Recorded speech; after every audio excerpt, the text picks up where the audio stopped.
O'Brien.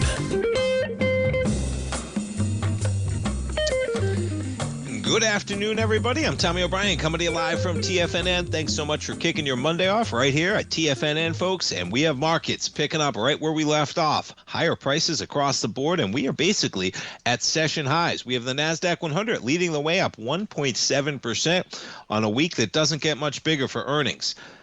We have Meta and Google tomorrow, Tuesday, Microsoft on Wednesday, Apple and Amazon on Thursday, and in the middle of that, we got a Federal Reserve meeting where they're expected to cut rates by 25 basis points, and then we got a China truce going on over the weekend, and we have Qualcomm. They're going to be making chips for the Saudis, but they're making AI chips, and the market likes that. A little bit of a pullback, to put it lightly, from the highs, still up by 12.2%. Qualcomm trades as high as 205.95, and as we look at it, take an aim at NVIDIA with AI chips. We'll jump back to that in a moment, but that's some context, and boy, we got equities higher, folks. We jump over, and let's take a look at the volume. It's a one-way trip, man. Look at this ride from last night to where we were this morning. NASDAQ 100 is up 133 points just from where we were on the open, and we're up now 1.7%. We take a look at the daily.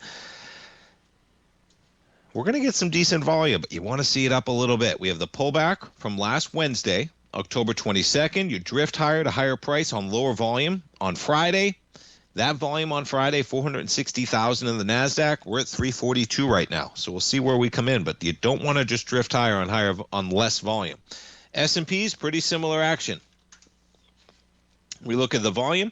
You sell off on Tuesday, Wednesday and Thursday, you climb higher on lighter volume. Today, 844,000 contracts so far. We're coming into 1.2. It's going to have to be a big final 51 minutes of the day to eclipse what we had going on in terms of just that light volume day we got. So volume lightening up. We jump over to the ETFs. Similar action. Look at the drop off on the SPY. Okay, Friday, 74.3 million. Today, 39 million on the SPY. You jump over to the Qs. Listen, this is not making the case that you short the heck out of this market, but it is something to watch as we drift higher and the volume's lightening up a bit. And boy, you talk about a story of expectations, folks. It feels like everything's lining up, right? You jump over to NVIDIA. How about NVIDIA? Up 2.3%, up $4.30 higher across the board. We jump over to yields. The 10-year. Put it on a weekly. 4%. That's where we're sitting right now. The 10-year, negative by one tick. You look at the action intraday. We open with a little lower price and higher yield, and we're right back to where we were on Friday. And what's interesting is you got that CPI print on Friday. Comes in at about 3% for inflation. The market was actually looking for 3.1%. Important to keep the context of where we are right now, right? We get an inflation print the Friday before the Fed meeting. That inflation print shows that we have inflation running at 3%, and the market is certain that we're going to cut rates. Inflation's a problem.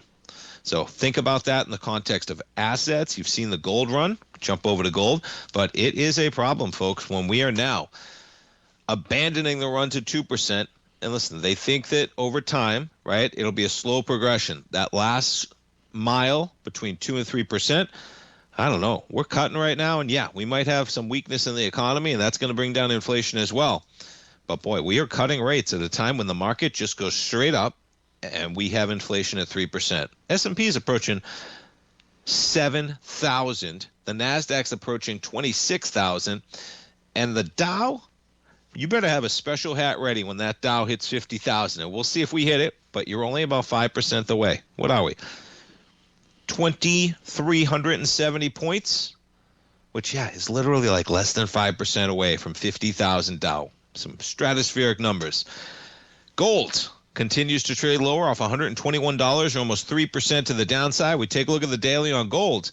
Now, gold, there's a ramp up, okay? You look at where we were. You accelerate last week, a slight reprieve for a few days, and we're accelerating on volume again. The volume today, it's going to be a bigger number than what we did on Thursday and Friday. Not sure you're going to break below this with volume. The lows of Wednesday, look at right where we are, 4,021. So we're $5 below there. Boy, you ever break that on volume, it would take a lot, though. Right now, we're at about 310,000 contracts. 457 is the number from that acceleration, and the big day last Tuesday, 524. Gold under pressure. You take a look at the weekly on gold. Didn't quite get the same level of volume that you saw on October 13th, but that was actually the high, 43.98. You sell off, and on a daily basis, okay, not how you want to make a high. Look at the volume day that we made the high. That run to 43.98, one of the lower volume days, squeezed in between two selling days. That was your one shot before we got a little bit of a consolidation in gold. You jump over to silver right now. So gold's off 3%, silver off 3.5%. You got volume at the highs on silver, man. 53.76, that's your weekly. You take a look at the daily, though. Look at all those days that we're selling. Let's back this out. It's a lot of volume on those red days, right? Trading lower, trading higher on lighter volume. Trading lower, higher on lighter volume, and then you rip lower on volume. And today we're getting volume again, and you're breaking some areas on silver. So keep your eye on it, man. All right. Oracle shares down by 0.7%. Let's jump around to some of the Magnificent Seven. So on tomorrow, Meta, they'll be out with their numbers. Meta up by 1.7% right now. You jump over to Google shares. How about Google, man? Quite a run. Up another 3.2%, up $8 and change to $270 for the high today. We're trading at 268. Meta and Google Tuesday. Microsoft, this thing's been on a tear as well, up by 1.8%. Microsoft on Wednesday. And then we get Amazon and Apple on Thursday. And just as I was coming on the air, you got Amazon out there. I mean, this one is saying, literally just before 3 o'clock. So they're going to be laying off 30,000 corporate jobs. Now, it's always interesting, folks, in terms of the game theory. Why do they release this early? They could have released this on their earnings call. If it's material, it's supposed to get done. Okay, so if it's material, it's happening. They're supposed to release it. But it could have been done. So they're making the conscious decision to not put that on the earnings call. It is a small figure of the 1.55 million total employees, okay? But nearly 10% of the company's corporate employees. It's a 10% job cut in the company when you're talking corporate. Largest since 2022. So they're trimming the workforce. Amazon, you're going to be coming out with their numbers. Amazon up by 1.1%.